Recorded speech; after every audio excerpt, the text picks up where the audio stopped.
சங்கம்க்கு பிறகு தமிழின் அடையாளம் இன்னும் வலுப்பெற்றது அதன் இலக்கிய வளர்ச்சியால்தான். தமிழ் லிட்ரேச்சர் என்பது வெறும் எழுத்து வடிவம் அல்ல, அது ஒரு சமூகத்தின் வாழ்க்கை, சிந்தனை, அரசியல் மற்றும் பண்பாட்டின் பிரதிபலிப்பு. தமிழ்தஸ்யம் என்ற கருத்தின் அடிப்படை புரிதலை உருவாக்குவதில் இந்த இலக்கிய மரபு மிக முக்கியமான பங்காற்றுகிறது. சங்கம் லிட்ரேச்சர் இரண்டு முக்கிய தொகுப்புகளாக பார்க்கப்படுகிறது, ஏத்துதொகாய் மற்றும் பதுப்பட்டு. இவை இரண்டும் சேர்ந்து தமிழர்களின் வாழ்க்கையை முழுமையாக பதிவு செய்கின்றன. ஏத்துதொகாய் என்பது 8 தொகுப்புகள் கொண்ட நூல் தொகுப்பு. இதில் அகநானூறு, புறநானூறு, நற்றிணை, குறுந்தொகை போன்றவை அடங்கும். பதுப்பட்டு என்பது 10 நீண்ட பாடல்கள் கொண்ட தொகுப்பு. இதில் திருமுருகாற்றுப்படை, பட்டினப்பாலை போன்ற முக்கிய நூல்கள் உள்ளன. இந்த இலக்கியங்களில் காணப்படும் உலகம் மிகவும் இயல்பானது. மனித வாழ்க்கை, இயற்கை, காதல், போர், அரசியல் ஆகியவை அனைத்தும் நேரடியாகவும் ஆழமாகவும் விவரிக்கப்படுகின்றன.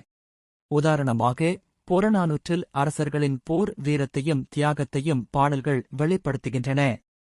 அதே சமயம் அகநானூறு காதல் மற்றும் மனித உணர்வுகளை மிக நுணுக்கமாக பதிவு செய்கிறது. இது தமிழர்களின் சிந்தனை மிகவும் வளர்ந்த நிலையில் இருந்ததை காட்டுகிறது.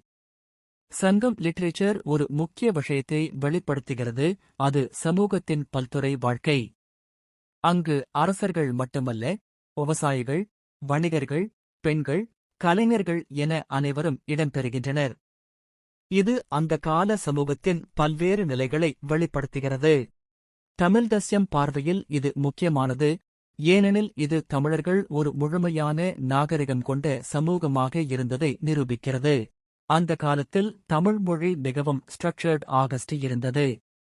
தொல்காப்பியம் என்ற இலக்கண நூல் தமிழை மிக விரிவாக வகைப்படுத்துகிறது. எழுத்து, சொல், பொருள் ஆகியவை மிகவும் சிஸ்டமேட்டிக் ஆகஸ்ட் அமைக்கப்பட்டிருந்தன. இது உலகின் மிக பழமையான கிராமரில் ஒன்றாக கருதப்படுகிறது. இதன் மூலம் தமிழ் லாங்குவேஜ் ஒரு நேச்சுரல் எவல்யூஷன் அல்ல, ஒரு சொஃபிஸ்டிகேட்டட் இன்டெலெக்சுவல் டெவலப்மெண்ட் என்று புரிந்து கொள்ள முடிகிறது. சங்கம் இல் அரசியல் அமைப்பு மற்றும் இலக்கியம் ஒன்றோடொன்று இணைந்திருந்தது. அரசர்களை ஆதரித்தனர். பாய்ட்ஸ் அரசர்களின் புகழையும் சமூக உண்மைகளையும் பதிவு செய்தனர். இதனால் லிட்ரேச்சர் ஒரு ஹிஸ்டாரிக்கல் ரெக்கார்ட் ஆகவும் இருந்தது.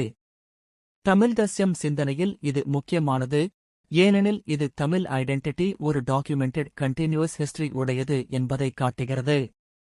சங்கம் காலத்திற்குப் பிறகு வந்த காலத்தில் தமிழ் லிட்ரேச்சர் மாற்றமடைந்தது. பக்தி மூவ்மெண்ட் இதை பெரிய அளவில் பாதித்தது. நாயன்மார்கள் மற்றும் ஆழ்வார்கள் தமிழ் மொழியில் ஆன்மீக பாடல்களை உருவாக்கினர். தேவாரம், திருவாசகம், திருப்பாவை போன்ற நூல்கள் தமிழை ஒரு புதிய திசையில் கொண்டு சென்றன.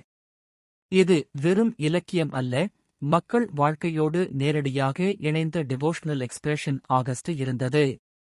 இந்த பக்தி லிட்ரேச்சர் ஒரு முக்கிய மாற்றத்தை கொண்டு வந்தது. அது சன்ஸ்கிரிட் சென்டர்ட் ரிலிஜியஸ்க்கு எதிராக தமிழை ஸ்பிரிச்சுவல் மீடியம் ஆகஸ்ட் உயர்த்தியது. இதனால் தமிழ் மொழி மக்கள் வாழ்க்கையின் மையமாக மாறியது. கோவில்களில் தமிழ் பாடல்கள் பாடப்பட்டன. இதுவே தமிழை மேலும் வலுப்படுத்தியது. மத்திய காலத்தில் தமிழ் லிட்ரேச்சர் மேலும் விரிவடைந்தது. சோலா காலத்தில் temple inscriptions, administrative records, literature production ஆகியவை அதிகரித்தன. கோவில்கள் கல்வி மற்றும் கலாச்சார மையங்களாக இருந்தன. கல்வெட்டுகள் தமிழை வரலாற்று ஆதாரமாக மாற்றின. இது தமிழ்தஸ்யம் பார்வையில் மிகவும் முக்கியமானது, ஏனெனில் இது Tamil history continuous documented evidence கொண்டது என்பதை காட்டுகிறது.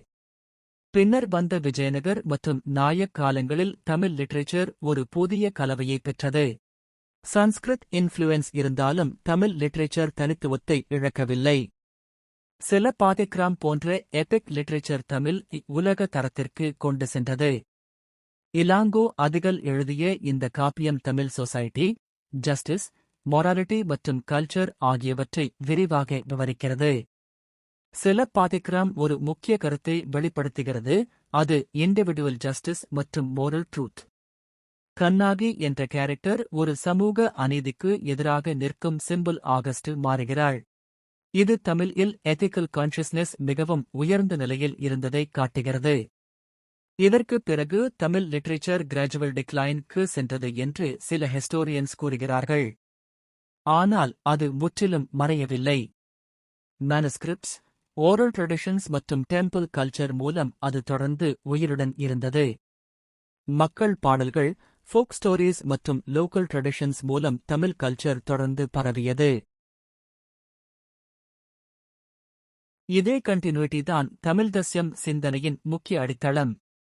ஒரு மொழி மற்றும் கல்ச்சர் 1000 ஆண்டுகள் தொடர்ந்து உயிருடன் இருந்தால் அது ஒரு ஸ்ட்ராங் ஏ உருவாக்கும்.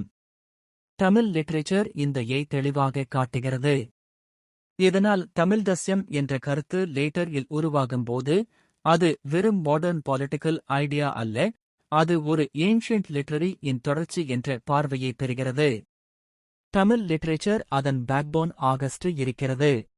மொத்தத்தில் பார்க்கும்போது சங்கம் லிட்ரேச்சர், பக்தி போயட்ரி, எபிக் லிட்ரேச்சர் மற்றும் மேடிவல் இன்ஸ்கிரிப்ஷன்ஸ் அனைத்தும் சேர்ந்து தமிழை ஒரு டீப் கல்ச்சரல் ஆக உருவாக்கின. இந்த ஃபவுண்டேஷன் இல்லாமல் தமிழ்தஸ்யம் என்ற சிந்தனை உருவாக முடியாது.